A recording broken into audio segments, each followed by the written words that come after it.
Welcome back to, wow, these labels are all over the place, to a Make It Mini Harry Potter. This is the third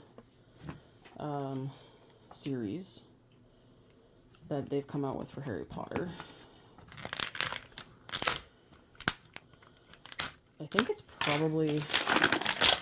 Harry Potter is probably one of their more popular ones just because so many people like Harry Potter.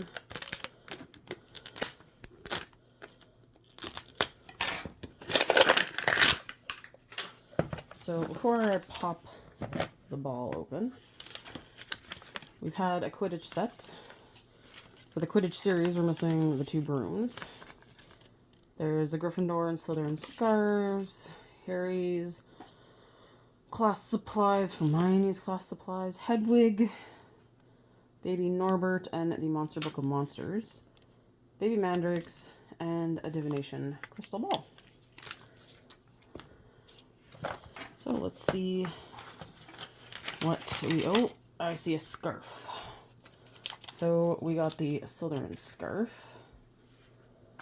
Now I'm just going to put the pieces on the ball where they're supposed to.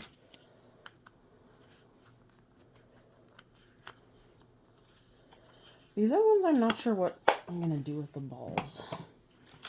Alright. Let's open up all these. Is this table going to hold together better than the... Oh, that one might actually hold better than the last one. Oh, yeah. The last one, the legs are way too loose. Okay. So what do we got in bag number one? We got, oh, probably the legs for the, yeah. Is that it? Okay, just the legs for the ball. Which I still will say are better than all the other ones that they've had. And then we've got string.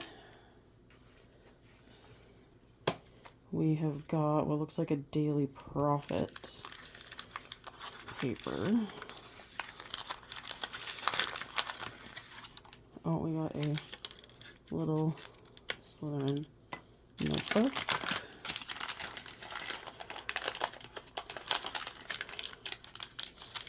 And I was totally right about the little Daily Prophets. That is super cool. Okay.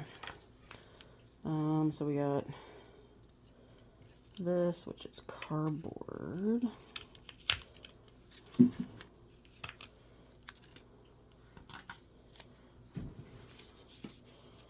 got a letter with a Hogwarts crest. Oh my lord. Okay.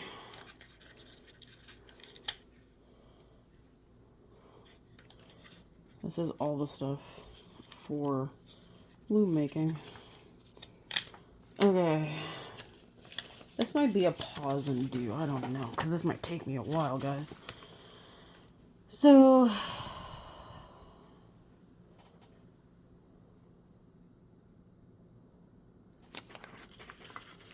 Okay.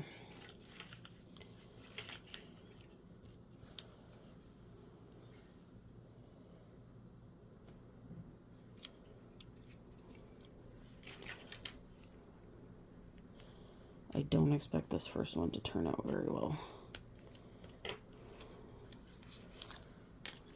Okay.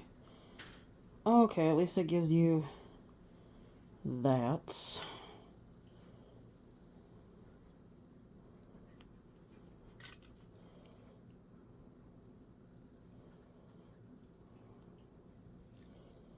Oh, right, you stretch it out. So those go there, and you stretch it, and those go down there. And it should hold. Yeah. Alright, so this is your little loom. This is your comb for when you squish stuff down.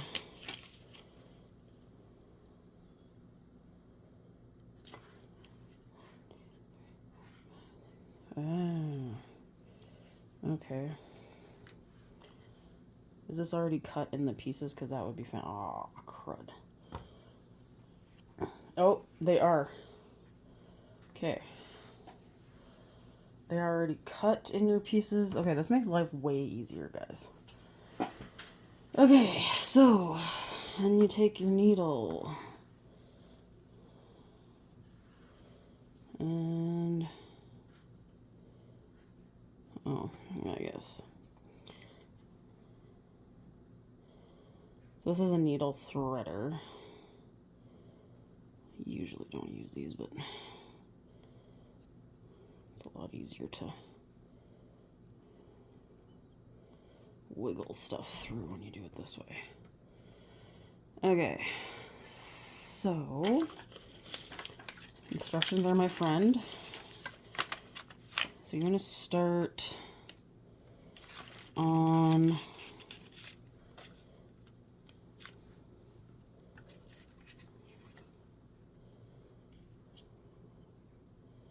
okay, we're going to start here. We'll do the ends after. We're going to start here, and you have to tie a knot around it. Okay. Just put my string over that way for right now.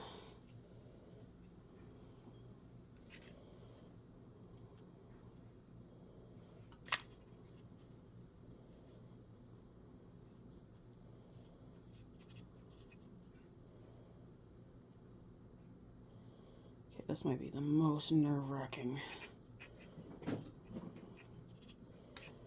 one I've ever done in my life. Okay. Then you have to trim by the knot. Okay. Then you go like this.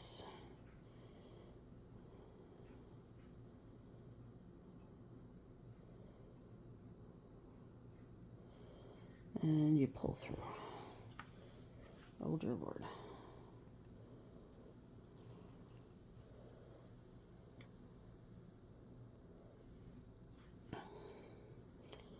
And then you do the opposite.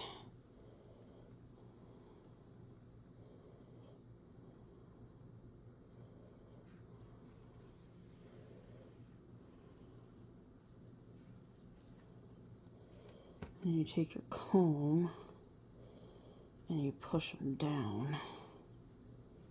Get that little... Okay. So then we're back to the start. So this is honestly just going to be time consuming more than anything because you're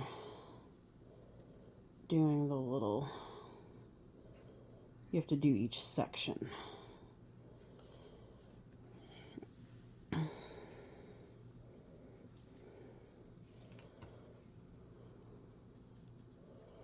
then each time you got to push it down. This is actually kind of cool. And actually, when I was at the doctor's Friday, there was a mom and her teenager there. And so we got talking because she was working on this thing and she's making friendship bracelets. And she told me it started because she's got a little side business.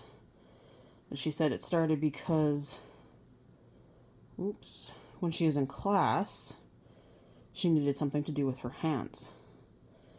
That was to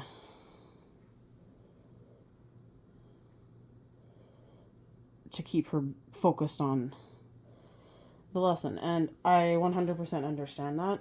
I've had kids where I know if they're drawing, they're still paying attention. So for me, it depends on the kid who I let do stuff like that and get away with it in class. And if anyone complains, I always remind them, like, everybody learns differently. And you can easily check if they're paying attention by just randomly asking a question. So she often does that. And then I even remember during COVID, and our teachers' convention was online, I did one guest speaker, and she wanted to see people, so it was a volunteer thing, and she loved the fact that a bunch of people there were people that were knitting, crocheting. I was doing a diamond painting. So, like, we all shared what we were doing, which was really cool. And, okay, so I'm getting to the end.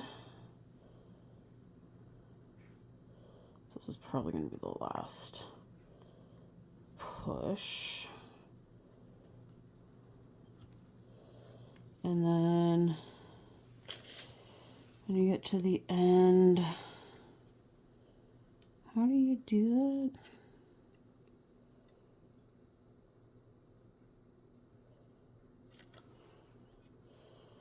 It doesn't even look like there's a knot. I feel like I could do one more pass.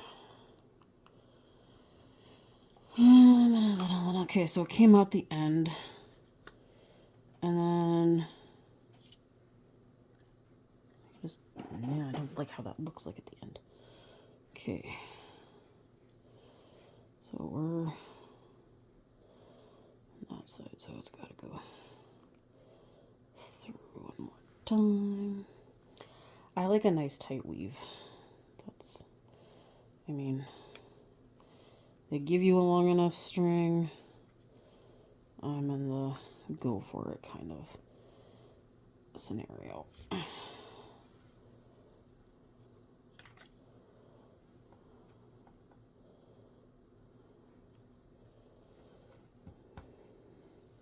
And then it honestly looks like it doesn't really knot it. But I'm going to do a little knot, because with my luck, if I didn't, so I'm going to do it this way.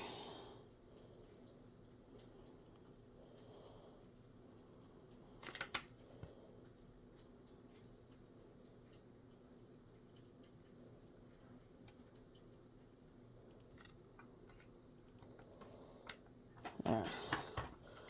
Okay, so one little piece, and it's been 13 minutes. So I'm gonna pause while I finish this. Okay, that took a freakishly long amount of time. And there's lots of leftover string, but here is the final piece. So when you're done to, because you have to get the needle through, I did it really tight, but you can go through and like spread it out so it gets to the ends. And then, oops, you have these like cloth stickers that you put on the end for the emblem for Slytherin. So these kind of feel like the fabric from, pop that down more, from the sneakers. That's what it's reminding me of.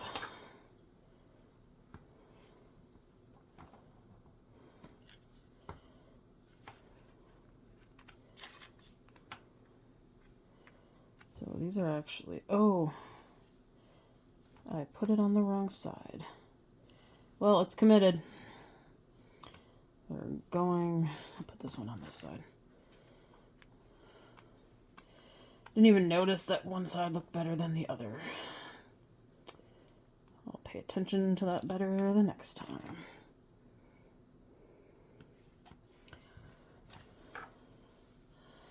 Okay, so there's our, okay, that works out well, because when you hang it, you can still both.